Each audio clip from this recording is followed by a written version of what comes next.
De estar guardada más de 10 años en un cajón a volverse la serie más exitosa de la historia de Netflix, El Juego del Calamar casi no ve la luz. Hoy te cuento cómo una historia brutal de juegos infantiles y desesperación pasó de ser rechazada por todos a volverse en un fenómeno global. Comencemos.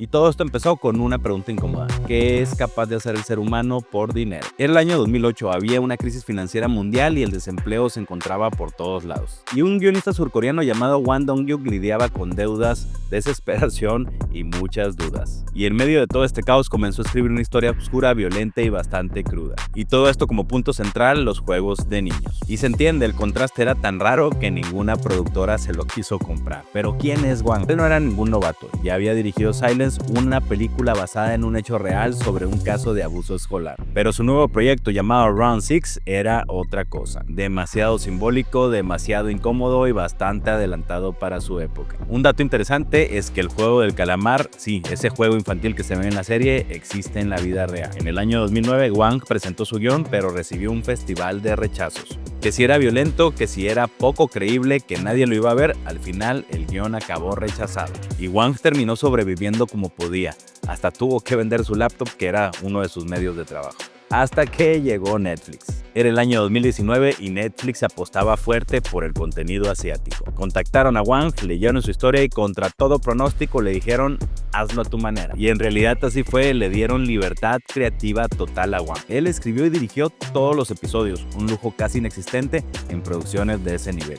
Otro dato interesante es que el número del protagonista, 456, no es al azar. Representa al último, al olvidado y al que no tiene nada que perder. El rodaje de la serie no fue un paseo por la playa. Hwang perdió 6 dientes por el estrés. El equipo trabajaba contra reloj y muchos de los actores no tenían idea del impacto que tendría la serie. ¿Y recuerdas el número que estaba en la tarjetita que recibían los participantes? Resulta que era real.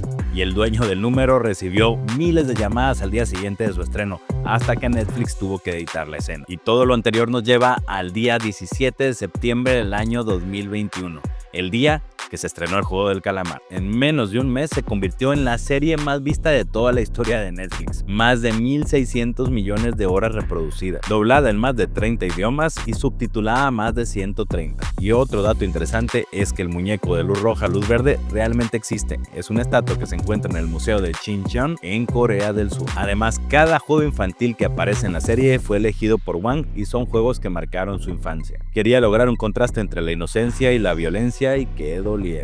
Pero El Juego del Calamar no solamente fue exitoso en audiencia, fue una crítica feroz al sistema económico, a la desigualdad y a cómo la sociedad empuja a los más vulnerables al límite. Pero lo más impactante de todo es cómo nació. Durante más de una década nadie creyó en la historia, ni los inversores, ni las productoras, solamente Hwang. Pero gracias a su terquedad y a su fe y a un poquito de timing, hoy hablamos de uno de los fenómenos más importantes de la historia del streaming. El Juego del Calamar nació del dolor, del hambre y de la desesperación, y se convirtió en una bofetada simbólica al mundo moderno. Pero ahora dime tú en los comentarios, ¿habrías llegado al final del juego? Y si te gustan estas historias increíbles o tienes algún tema que te gustaría que exploráramos su origen, déjamelo en los comentarios, suscríbete y comparte este video. Nos vemos en este video. Bye.